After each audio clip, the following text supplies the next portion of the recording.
Well, hello and welcome to today's online seminar where we're going to be exploring the digital advisor experience. I'm Lee Hopwood, CEO here at the CCMA. Now, digital experiences are the future. We know that. We've seen that coming for quite some time, but with growing demand and the recruitment and retention challenges that we've had, and with more sophisticated technology available, getting that digital advisor experience right is becoming increasingly critical. For the advisor and their working environment, but also to support the customer experience and obviously business success. So over the next hour, we'll be exploring what a digital advisor experience looks like and the critical success factors in adopting it. So to help, we have Stephen Kennedy, Director of Pre-Sales at eGain, and he's going to guide us through three key areas to debate: why it's important, what the landscape looks like, and the tools available. And hopefully Stephen is going to join me on screen any moment. And hi, Stephen, how are you doing this morning? I'm very well, thank you. Yourself? I am all good, thank you. I am all good. Now, I'm going to ask you a little bit more about eGain in a moment. Sure. But to support us in this conversation, I'm really pleased that we are also joined by Head of Customer and People Success at AXA Health, Andy Cook, and Jen Turner, who is the Operations Director at the Market Study Broking. So thank you guys so much for joining us too. How are you guys doing this morning, Andy? Very good, thank you. Good to be here. Fabulous. Morning, Jen. Afternoon, just about. Hi, good to be here. It is afternoon. It is afternoon. Thank you for joining us. Now, first, Stephen, I have to ask, who is eGain and why do you care about the digital advisor experience? Sure. So eGain is a company that provides a digital channel environment that is underpinned through knowledge. So we actually provide a lot of our customers with that digital base, that whole way of enabling agents to talk digitally to customers, but also live and reside inside a digital world. And one of the reasons why we're so passionate about it is because we're seeing more and more move to that whole concept of agents being able to access things digitally in their remote offices or in their combined offices between work and home. But not only that, making sure that the tools support working in a digital environment more and more for their own, I suppose, existence and well-being. Yeah, thank you, Stephen.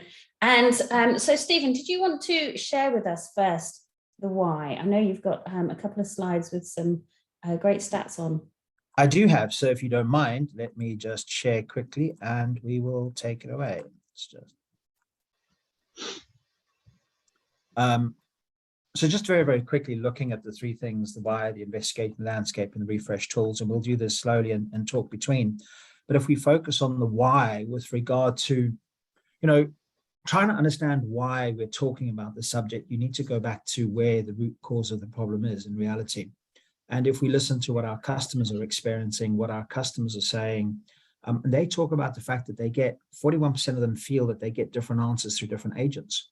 And that's because we don't have the right tools for the agents to use, or they get information from different places. And I think it's quite a huge impact with regard to what actually happens at that point in time. The other thing customers are telling us is once they are speaking to an agent or to an advisor, 34% necessarily don't know the answer. And I think, again, that's key. In this digital world where we have no more got a large office of 10,000 agents, but we've now got 10,000 offices of one agent, bringing that all together into a single mindset is something that's very, very important. If we then switch it on its tail and we look at the agents and what the agents are telling us, they're agreeing with with customers and saying that they can't find answers to a level of almost 65%. Now, if you think about that being a difficult experience for them, it's going to revolve back onto that and impact the customer experience as well. But more importantly, agents are looking at the fact that they don't all like their tools that they're using. They may be disjointed, they may be not connected, and that for them makes their task very, very difficult to provide the level of support that they need. Now, bearing in mind those two angles, if you then look at it from a business experience, what we're starting to see is the workforce is changing.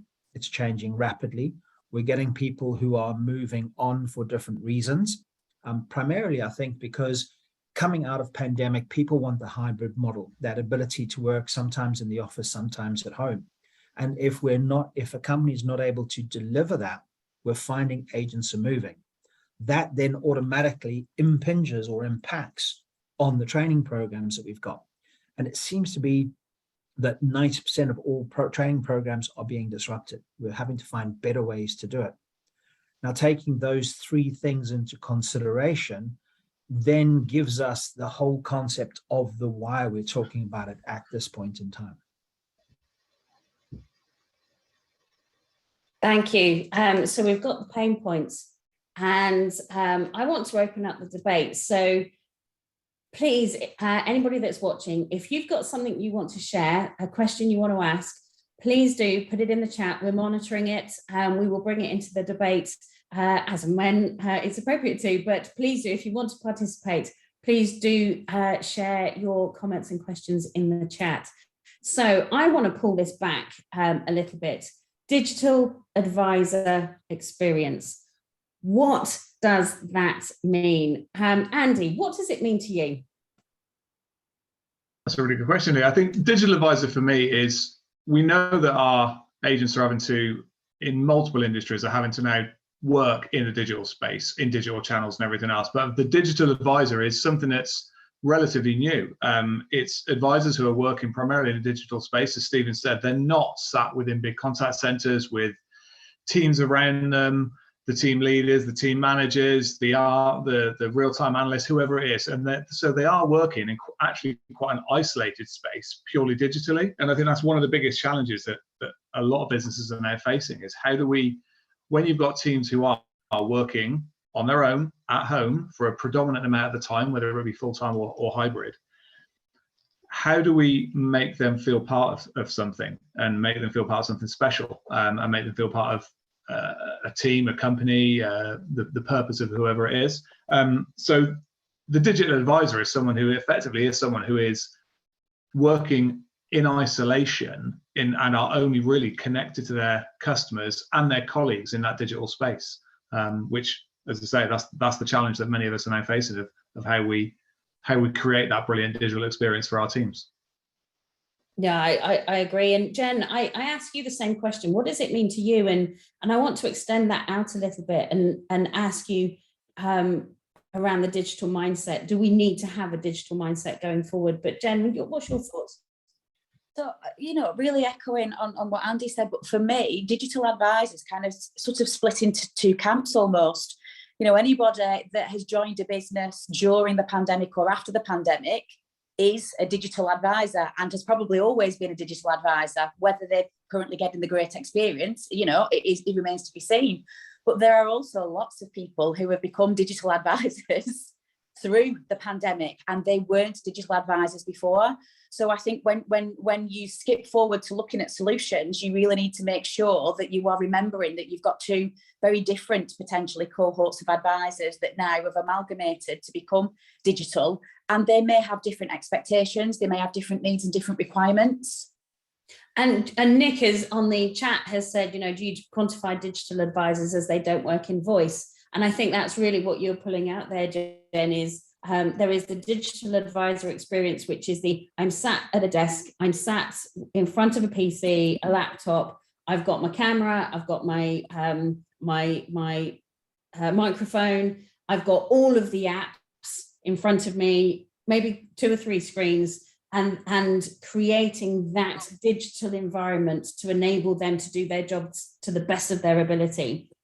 And then you've got the digital advisor who doesn't pick up the phone. They're not on voice calls. They are just handling digital channels, web chat, WhatsApp, email, whatever that is. And I think there's a distinction there. Go on, Jen. Yeah. But for me, also, moreover, when we're talking about the digital advisor, some of these guys that are now sitting in front of a laptop, in front of screens, pre-pandemic, were sitting in the contact centres, as Andy's just said.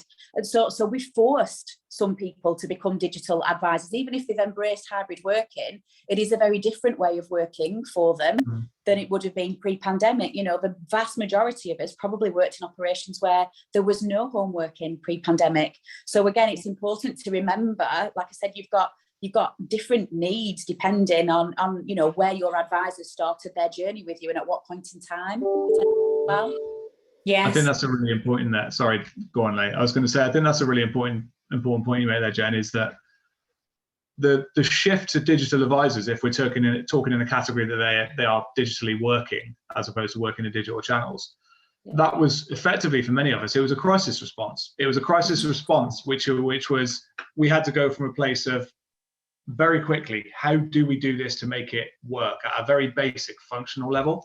What a lot of organizations are now trying to do, and we all have to do, is to say, how do we go from, this was the basics of, you had a laptop, you had Teams or Zoom, and you could log in and you could work. What we now have to be really focusing on is, how do we take it from transactional, which was you're able to do your job, through to how do you become part of something? How do you still create the camaraderie, the engagement, the fun, the life, so that it's not just a transactional role, because otherwise that's just going to drive higher attrition. It's going to drive down standards, and it's going to drive challenges over recruiting people into the industry. If there's no differentiation, because it just feels like, well, it doesn't matter who I'm working for, I'm just sat at a laptop in front of a screen. So that digital hybrid world that we're now working in is so critical to start to really consider actively making choices that are about, how do we make it go beyond the crisis response into feeling something quite special. I think that is, sorry, Leigh, I was going to say, I think that is something very, very important. We're talking more, when we talk about a digital advisor, we talk more about a virtual advisor, somebody who's not with his peers or with their peers. It is more in that isolated realm working on digital equipment. And that's what's going to be key as we move forward. That's got to be right. But then we've also got to give the support for the welfare side, the social side, the communication that you would normally have when you're in an office. Because let's be honest, as humans, we interact so much better, not pixelated, but really in 4D almost. Mm-hmm. It's interesting seeing some of the comments that are coming in, and different definitions, if you like, of the digital advisor experience. You know, a digital advisor encompasses your bots. So please do read through some of those definitions. And for me, a big question is, why is this important? And I know, Stephen, you touched on the well-being there, but it's important for advisor well-being to have the right tools around them. But it's more than that, isn't it, Jen? Well, absolutely. You know, yes, absolutely. The advisors need the right tools. You know, we tend to look at everything in you know, my business areas under, you know, why is it important for the colleagues? Why is it important for the customers? And why is it important for the company? And we probably kind of touched on all of those things. You know, it's absolutely important for your colleagues, because at the end of the day, they are, well, they're not the face anymore, are they, when we're in contact centres? But, you know, they are the face of the business, and they are ultimately the ones that will represent your brand, you know, your products, your processes on a daily basis. If you don't get their working experience right, then there's going to be problems there. You know, there's going to be, you know, lack of motivation, lack of skill set, lack of expertise. You could also, as Andy's already pointed out, you drive up your attrition potentially. You know, if we don't get it right, somebody else will, and the guys will go there. You know, you need, if you are going to deliver best-in-class customer service, you have to give best-in-class tools and best-in-class knowledge and access to your agents and advisors. And ultimately, you know, all of these things then do, of course, positively or negatively, if you get them wrong, impact on a company's overall bottom line. Very much so. And I think there have been a number of studies which actually prove that point, where the likes of Gartner and Forrester are talking to agents where there is that high degree of agents that do not like their tools because they are just cumbersome. Being remote makes that cumbersome problem so much greater, because there's not somebody who can guide you when you need it. Yeah. And then tying that all together into a single desktop or a single pane that you get everything together is so much more important at that point in time. Yeah. And we did some research not that long ago that touched on the impact of technology on retention. And we did find that actually those that had a difficult digital experience were more likely to leave. So there's lots of reasons on the why. And I'm going to hold on to, there's a question from Steve in the chat. What do you think are the most important ingredients to support digital agents? I want to come back to that. But let's come back to that when, Stephen, if you could share your next phase, let's investigate the landscape. What does the landscape look like? Yeah, just before we move on to the landscape, one of the things that you need to consider, especially when agents are looking at your company to go and join them, is they're looking at the tools that are available like Glassdoor, where they can actually start to understand what tools, even before they get to the point of having an interview with you. So it is exceptionally critical that you get it right. And on that note, if I just share my screen again very quickly, we'll talk about some of the things that you need to take into consideration. So everything that we've been leading up to is looking at that landscape and what does it look like today and what are the challenges that are around. So if you look, and this is a generalization, not every company is like this, but it fits most organizations somewhere along the line. You know, when you're having an advisor, they use a mixture of systems, they use a mixture of documentation to try and find solutions. They may go to websites, they may have notes, either sticky notes or notes in a file folder sitting on their desk, or they might be referring to Teams chat that they've had with people to get answers. So it's that whole concept of the areas or the places where an agent goes to or an advisor goes to find information now becomes so varied. And let's be honest, if we all really put our thinking caps on it, you will find that agents have this plethora of data points that they can go to. And that's what's creating some of the biggest challenges that we see today with regard to how agents get information and answer. We've spoken to some customers who've had upwards of 33 different back-end systems that when an agent is engaging with the customer through whichever channel, and this is not specific to the digital channels, the chat, the voice, I mean, the chat, the WhatsApps and the SMSs, but this is voice as well. So those 33 different environments that they've got to scroll through, find, do research before they can even start talking intelligently to a customer about something that's going on. And if we break it down into two things, naturally, there are both challenges and opportunities for us in both of these environments. And the first one is that there are multiple content repositories, which then means that not all the answers are going to be identical. Not all the answers are going to be necessarily the most current one that you've got available to it. The other thing is that you can't always report well on that fragmented store or that fragmented environment that they're using, because you have to cobble your reports together.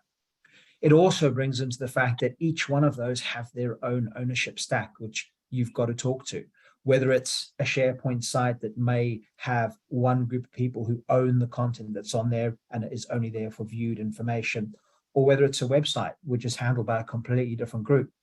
And if you add that then to your customer side, where a customer might come to, you have that siloed ownership starting to affect everything. So all of this brings us to that point where associates are potentially inconsistent. And remember, one of the stats that I spoke about earlier on was that there is this high percentage who get different answers depending on the agent that I speak to. All right. Sometimes agents have a tendency to go off script because the hardest thing for them is to turn around and say, I don't know, I've got to come back to you, especially where you've got something that is frustrating for a customer and how you actually deal with that particular thing. And then also, because you've got that fragmented environment, it's very difficult to introduce change because changes happen very, very slowly. However, all of this gives us an amazing opportunity on the other side. All right. Bringing all of this together will allow us to reduce the transfers and the callbacks, because the whole idea of a transfer is that I'm not able to solve this because I don't have the information. So imagine if you can bring that information down. It then means that all agents can handle all call types, can handle all queries, because you're teaching them about the environment. The knowledge is being delivered intelligently, and they can then start to build the empathy that they need with the customer and build that relationship, which is what you're looking for. The other thing is that in the multiple environment, you have very little engagement from the agents because they're forced to use the tools. Whereas you can take this opportunity, and we'll talk about refreshing tools in a wee while, but you can take that opportunity to bring the agents and engage with them, to bring that community about how they want to be able to start working with their tools, what their tools should look like, and what benefit they're actually trying to get out of that particular environment. And then naturally, the biggest opportunity is reduce the silos. bring everything into a little bit more of a cohesive unit, join up the dots. So when agents are talking to the customers, they're using not only their own knowledge, but they're using a knowledge store from the business, which includes business intelligence. And I think that's going to become more and more key, especially as the hybrid model takes a foothold. Lee. Thank you, Stephen. Now, I still want to come back to Steve's question around what are the most important ingredients, but I want to go somewhere else first. Nick has put in a chat, we see a challenge in this space where we want to engage with our advisor population, but about 50% are remote workers, meaning our ability to engage with them in theory is much harder. And the engagement side is obviously one aspect, it's one of the ingredients in the digital advisor experience. But Andy, how is this new way of working? We've touched on it a little bit already, but how is it really impacting on that need for a strong digital experience?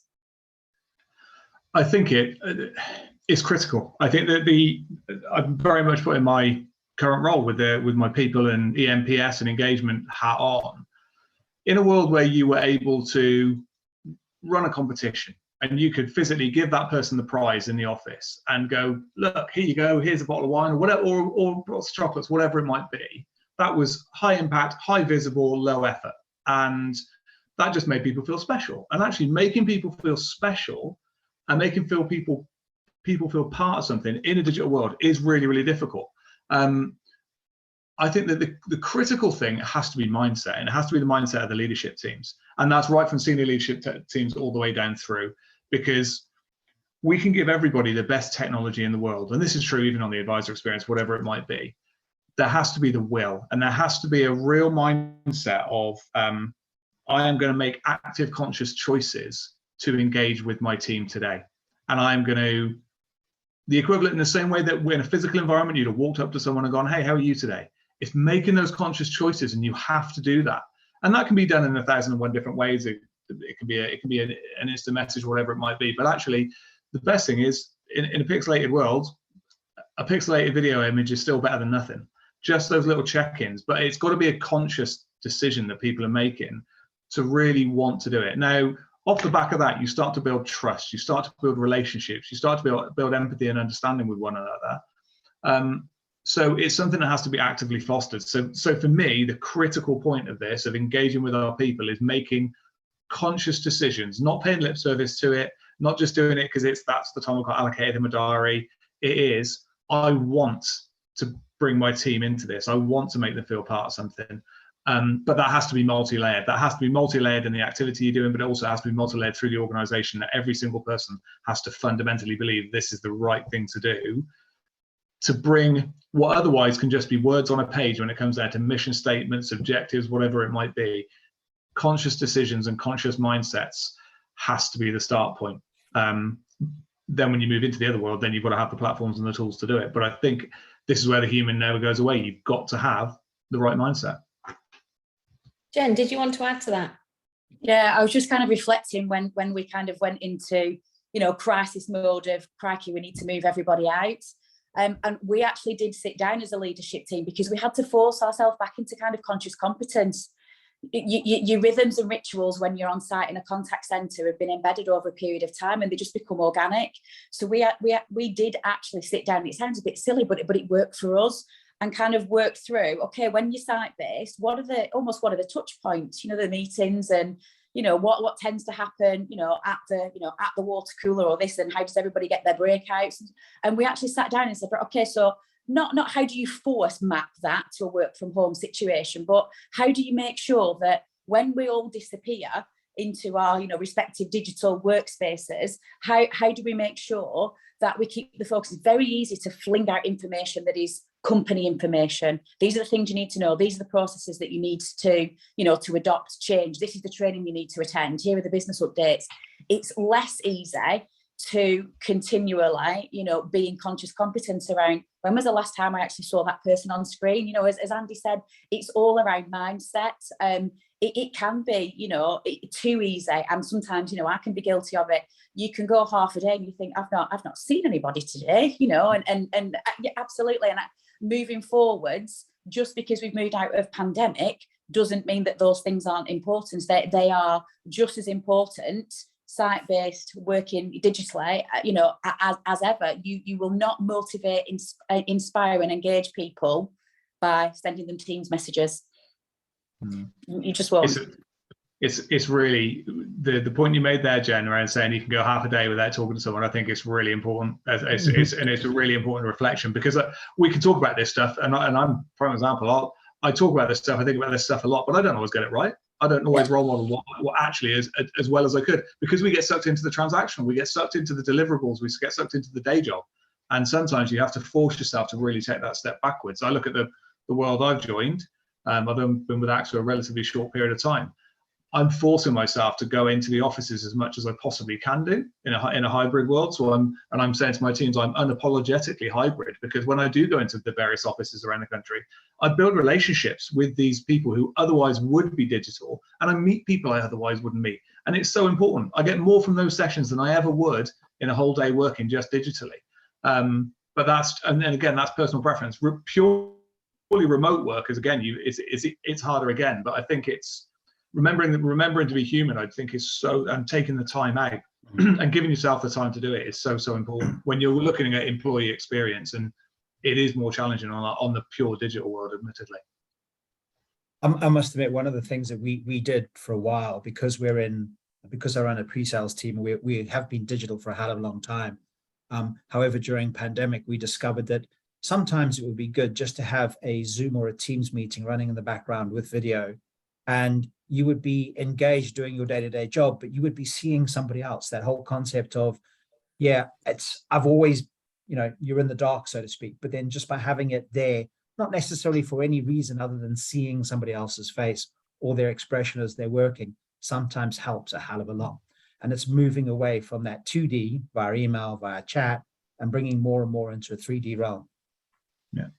So having those engagement tools, whether it's Teams, and obviously having the mindset to use those tools and the processes, if required, in place, that's one of the ingredients for that digital advisor experience.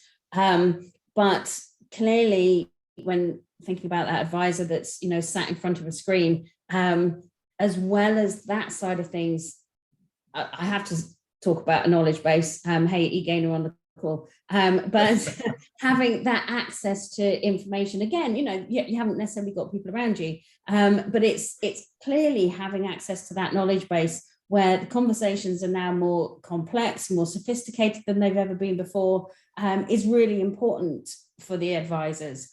Jen, from a knowledge perspective and giving, feeding that into advisors, do you think that most people have that kind of tech now, or is that something that actually, no, we're way behind the curve on that? Do most people have that tech? Yes, I would say, but I think that comes caveated to, actually, I think, Stephen, you said there's a plethora of tools. So my experience is absolutely people have got the tech, but they've got a bit of this, a bit of that, a bit of the other, and potentially have gone and have solved problems as they've occurred. So, it is, the slide that you shared, Stephen, I see that quite a bit. When I'm out and about visiting, is that it's piecemeal. So if you want this piece of information, go to that particular place. If you want that, go to that particular place. The point that you said around MI and how do you pull all that together is a great one. But also, you need your knowledge base to be responsive, because you need to know where are the gaps that exist, how do you fill them? So unless you can almost get an interface that says, these are the things that have been accessed, most regularly, I think you've got a problem, within the business unit that needs to be addressed. And you just don't get that when you've got 6 or 7 different solutions that just don't talk to each other. So I think most of us have got it. I would severely doubt that most of us have got it firing in the way that we'd want it to. Maybe that's just me. Maybe I'm being over honest, but I'd agree. I don't think you're alone. And I was talking to a member the other day, and they're in the process of building out that knowledge base. And there are some contact centres that may not even have a CRM that's firing on all cylinders, which makes you wonder how do they operate. So Andy, what's your view on that? Yeah, I think the point around the kind of not having a central CRM is a real challenge, and that if you haven't got that, that's a really difficult start point, and at which point you are in a world where it is best endeavors. I think what Jen said is really relevant. You end up, if you've got a fragmented knowledge ecosystem, what you're going to end up with is a fragmented customer experience. You're not going to deliver consistency of experience, consistency of answers, and consistency of service that you want to deliver across the piece. I certainly think a kind of strategic goals that we're considering, actually getting a single knowledge point, so that you've got a place where your advisors dealing in a world of very complex issues, very complex queries, because by nature, all contact center leaders have been trying to take out the transactional for a long time now. That's what we've talked about for probably the last 10, 15 years in one way or another. I don't think many of us are as far down as we'd like, but we're getting there.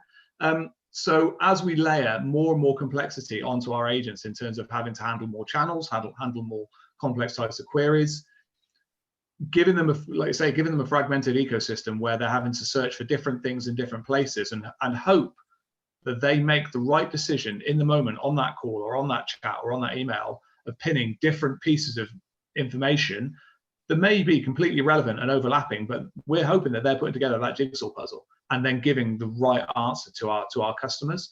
That's not easy, and that's not necessarily that's not where I think many businesses are right now. Sorry, I think that's where many businesses are, but probably want to get to a point where you go, I need to know one thing to answer one query, and I'm going to go to that one place. Or I need to answer one question. There might be multiple queries. I need to find that in one place where I can easily join those dots together. Yeah, I think we're starting to see that knowledge is now going to encompass a lot more than just the answers, but it's going to take the business intelligence around the customer as well to facilitate the delivery of that right information when agents or customers need it at the same time. Because it's by doing that you're then able to make sure that you maintain your customer experience that you're wanting to achieve, improve NPS, but also, as Andy said earlier on, that whole concept of it's not just about customer NPS, but it's employee NPS as well. So what are the other ingredients for that digital advisor experience? And one that springs to my mind is, the whole KPI, whether that's arguably at an advisor level, but also, whether when their breaks are, that whole side of things. Is that something that we need to make sure is front and center, Jen, or is that something that can sit a little bit more behind? I think that is probably a decision for sort of individual business leaders. I know, some people are very front and center on those things. If you are running a contact center, for me, those things will always be important. Important doesn't necessarily mean that people are managed to them, do you know what I mean, to the minute every single day. I think for me, they are watch lists, if that makes sense. You just got to make sure that you are, monitoring them from afar rather than have them as lead KPIs, if that's kind of the question that you're asking. I think, ruling to the letter in a digital workspace is potentially very disengaging. And we are in danger of doing that because we know, we talk about it often, that the contact center is measured from within an inch of its life, and therefore the advisors are as well. And going really more digital, we're in danger of making that worse. I think one of the things that everybody learned, having to go working from home, people can be trusted. I don't know which other way to put it. Absolutely. I completely get that the measurement needs to be there, and we have measurements to within an inch of its life. It's not something that's for general discussion or consumption. It's for us as a housekeeping to make sure that we stay on the right track. We don't measure advisors to within an inch of their life. Do you know what I mean? That's what I mean. Where for me, it's a watch list. It's not a KPI. I think agree. Go on, Stephen. Sorry, I was going to say just two things very quickly. I think that by measuring those KPIs for us, we're then able to establish whether our tools are right, whether our tools are actually delivering what our agents need. Because if there is something that's slowing down the way our agent engages with the customer, something's wrong. And we should be using those KPIs to maintain the integrity of the tools that we're offering and not the integrity of the agent. Also, we need to provide the tools so the agent can do their job easily, but build a relationship with our customer. And we'll probably find that the type of agent that we employ, as well as the metrics that we employ, are now going to start revolving around that whole empathy aspect with customers more than it is about, did you handle that call in 5 minutes? Or did you handle that call in 2 seconds? And it's looking at that, because bringing the bots into play, bringing all of the technology into play means we can start to affect that relationship more and more. Andy, what's your view on that? And what other tools do you think that we should, what other tools should be in that landscape? Yeah, I think absolutely, I agree. I think that you want to get to a world where your teams are able to focus less on their KPIs and less on task and more on conversation. And that's true kind of irrespective of the channel. Just treat people like people, in the same way that we all within our role. So treat people like people. Yes, everyone, we need performance. You want to drive a high performance culture. And again, unapologetically, I'd kind of take that with my teams, is we want to be a high performance culture, but with the focus of, we want to do that to deliver amazing outcomes for our customers, not just because we want to put the squeeze on it and hit a P&L target or whatever. That naturally will flow through. I think from a tools point of view and from what we need, I almost look further back up the trail when you're looking at all of this, of what digital tools you need. I think that if you're recruiting people who are digital advisors, the attraction, recruitment, onboarding, training, and then before they go live, getting that right is critically important. And again, not every business and not all of us are getting it as right as we would want, because if someone is only ever going to be, if the only relationship in some respects is the only one they're ever going to have with you on a screen, you need that relationship to be right from the moment they first use a search engine. Well, let's say Google. The moment they hit Google, they need to be hitting that search engine. They need to be hitting a page that makes it clean, simple to apply. It brings the business to life. It brings the culture to life.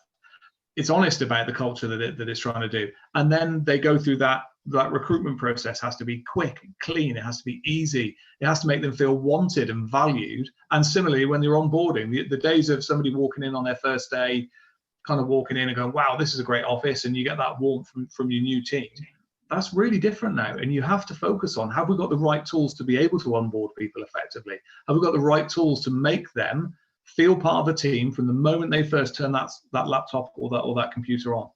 And if you haven't, you need to be making sure that it's on your roadmap of how you're going to improve it and make it better. Because that first 6 months, and this is true irrespective of whether it's an advisor or a team manager or a head of a director, that first 6 months in any position, that will dictate whether they're with you for 6 months or whether they're with you for 6 years. And that's when you're going to get the value from people, is by retaining them. You've got to really make conscious technology choices and conscious people choices over what that end-to-end looks like. You touched on something else there, Andy, around training and making sure that people know how to use the tools. And Jen, I'm going to draw on something you said right at the top of the call around when we first went pandemic and people were pushed into, you had to become digitally savvy in order to be able to use the new tools like Teams, as they were new back in those days. Being able to use those tools, that training and understanding of the tools that are available to you is critical. Does that mean that when you're looking to recruit, you're looking for people that are far more digitally savvy than they were before? Jen? Not necessarily, because just because you may not be digitally savvy now because you haven't needed to be. So, if you look at, where would we tend to recruit from? We get a lot of people transfer out from retail or from hospitality. Their roles might not necessarily have had the requirement to be digitally savvy. Most people do have an element of it in their personal lives, and it's a transferable skill, isn't it? For me, it's the old, attitude versus aptitude. You can teach people most things these days. Anyone coming through the education system, I've got kids that are more digitally savvy than I am. So haven't we all? No, I totally agree. Hey, Stephen, we've got a third part that we want to talk about. We have, yes. You want to share slides for refreshing the tools? Yeah, sure. Give me 2 seconds.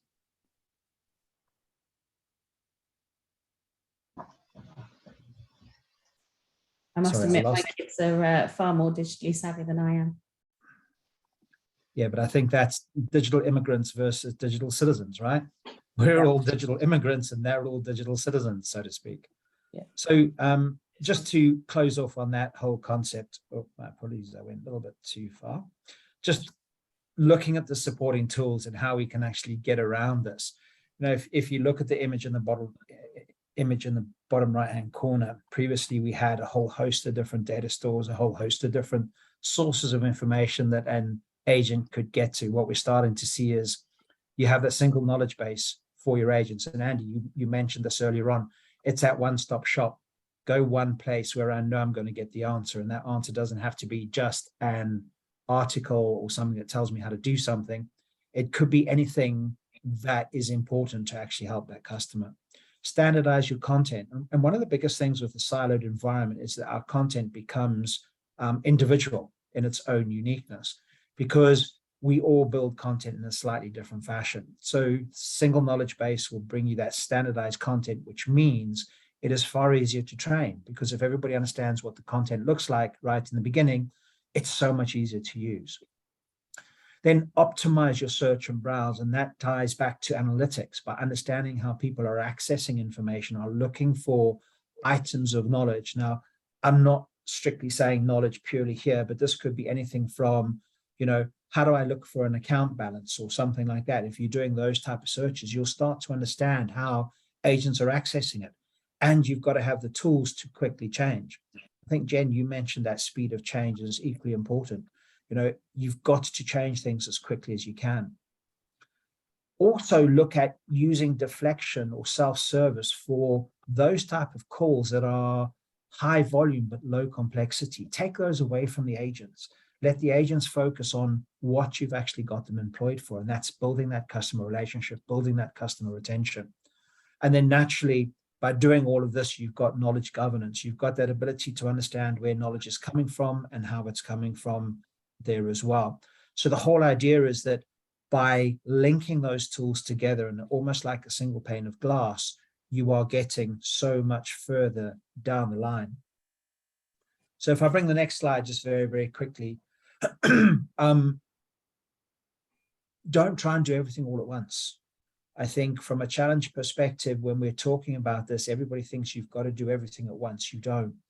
You know, if you have got 10 things that you're planning to change, if you change 1% in each of those 10 things over time, you're going to make short changes now, but it's going to build up to that mass change later on. Okay. And you've got to maintain your user buy-in. That's probably the single most prominent fail point in anything like this, is you need to maintain your user buy-in. And it has to, as Andy said, start at the top, because it's that whole ethos that this is something the entire organization is adopting by involving the users of the system. And again, that's the people who create the content, people who are building the CRM environments, people that are connecting the environments. By getting everybody to work together as a team, you're going to be able to deliver a better solution at the end of the days. And again, from an opportunity perspective, it just gives you so much power with regard to what you can actually do. And if I start at the bottom, you know, using those metrics, those KPIs to identify where you need to support the process more and more, not measure it whether you were a good agent or a bad agent, but what tool failed at the point in time when you probably needed it the most. And in that area where we've got remote users, it makes them feel an important factor and they're not just a number anymore. You know, we've got the advantage now to do content refreshes, especially as we're starting to bring things together, because, you know, when you have the plethora of different locations, I remember talking to a bank at one stage where they had about 12 different versions of the same piece of knowledge that they wanted agents to use to solve a particular process. The scary thing for an agent is, if I'm brand new, how do I know which one's right? If I'm more tenured, I would know that that was the wrong one because I know what I'm doing. And it's looking at how you can then start to refresh the content to make sure only the best is available at all times. So yeah, that's about it for that one, Lee. Fab. Thank you. So there is a question that's come in into the chat. What topics would you say are essential training topics for a contact center undergoing a digital channel shift. I do want to come back to that, but Stephen, you touched on there the marginal gains. It's not necessarily a major overhaul in order to create that digital advisor experience. And as we all come under increasing pressure to do more with less, and we can hopefully it's not going to be too bad, but I'm sure it's going to start to bite at some point. Andy, I want to come to you first. How do you create that digital advisor experience when you're really limited in what you can do? I think the start point is that you have to ask your teams what they need. And it has to be then come bottom up in many respects, because it would be very easy for me to sit and say, what I think my teams need is X, Y, and Z, because I've got a view of the world and based on my experiences. Do you know what? I haven't sat and done the job that they do. So the critical part is saying, what's working for you, what's not, and what can we do better? And where you take those suggestions on board and those ideas on board, you've got to be really, really honest over what you can take forward and where you can progress it, and absolutely go and fight the good fight to get the tools and the technology or the knowledge-based repositories or whatever it is that your teams need. But I think there's also a critical piece, and when this comes back to the engagement piece, if you can't do something, be honest in what you can't do and why, and be prepared to lean into those conversations.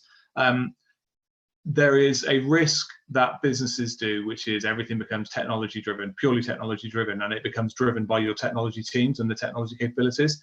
It has to be built based on what your users need, while also being reflective of the fact you can't always give everybody what they want. But I think that's the start point. Start by talking to your teams, listening to your teams, because when you then come to the incremental piece that Stephen was talking about, your teams will probably come up with 50, 60, 70 suggestions, of which 3 or 4 are going to be pretty low-hanging fruit that just light bulb moments. And even I look at the last 6 months, there's a couple of things that we've discovered. So asking your teams what they want, what they need, and using that to drive that small incremental change, while maybe then pushing up into the big transformation projects is really, really important. It has to be a start point. Jen, did you want to add to that?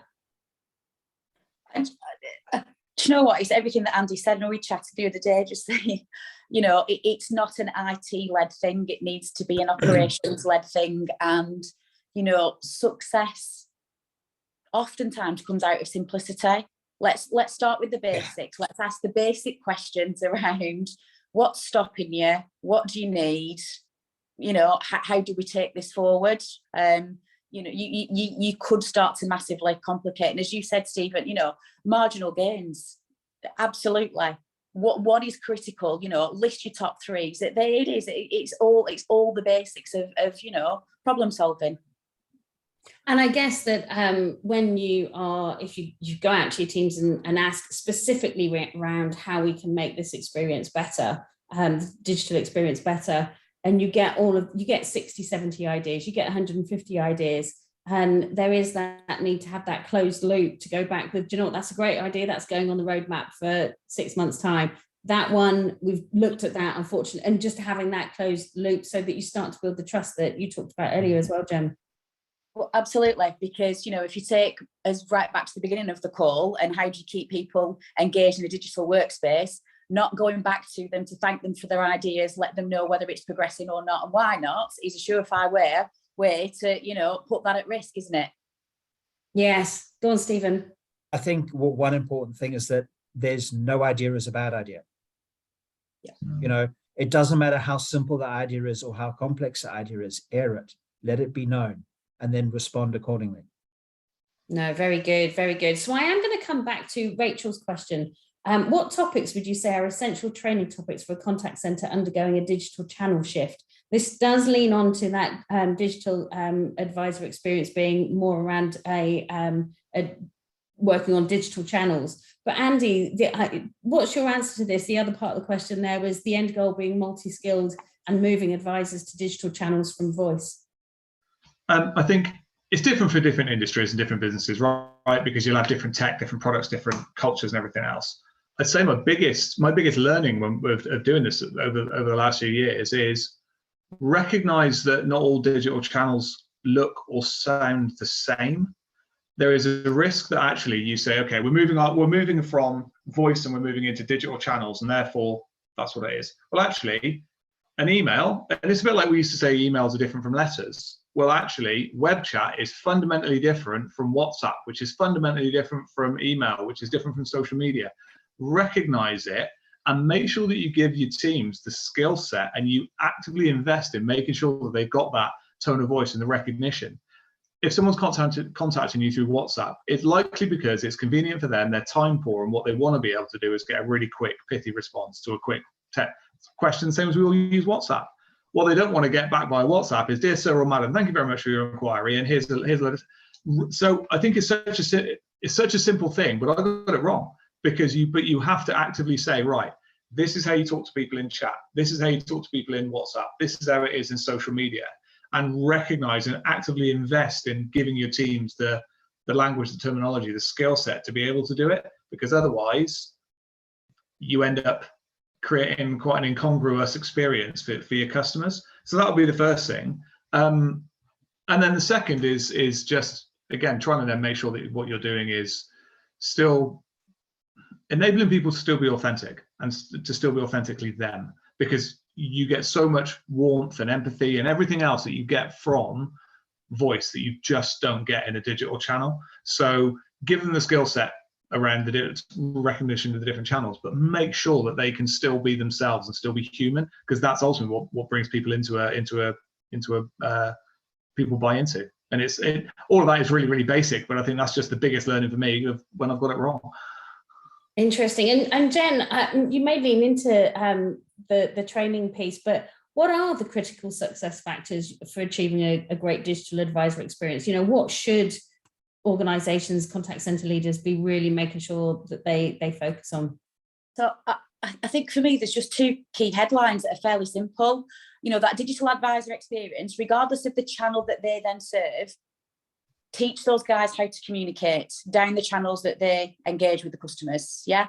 But also teach these new guys how to communicate with their peers, you know, and the organisation. I know that sounds silly, but again, you've got to let that, you know, this is the way we do things around here. And that's really important that they get that insight into your culture. The other thing, you know, like you said, Andy, all businesses are different. So I work in personal lines. It's a highly regulated environment, and it's a really interesting one, because actually, rather than expecting a 2 or 3 week training program to teach people the answers, don't worry about teaching people the answers. Teach people where to go to get the answers. Interesting. Andy, what to you would be the critical success factors? What, from moving people into digital? I suppose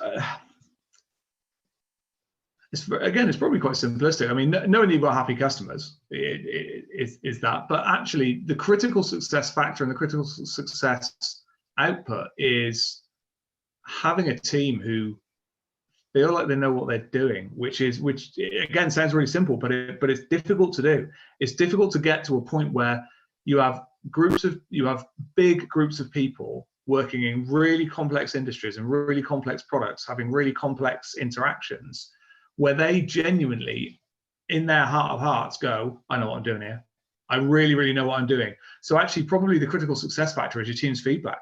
Your team's feedback of just, so if you say to them, do you feel confident that what you're doing is the right thing for your customer in every interaction? And if there is that kind of moment, or when you're listening to the feedback or reading it and whatever, however you capture it, if there is a theme coming through that we're just not quite sure, do you know what? Make sure you you revisit that, and you really ask yourself the difficult questions of going, how are we bringing people on board? How are we training them? How are we supporting them, coaching them, developing them? None of this is different, whether it's a digital channel, a digital advisor, in terms of the principles you should be sticking to. It's just the way that you deliver it and the way that you have to, the conscious decisions that you make are just slightly different from an outcome perspective.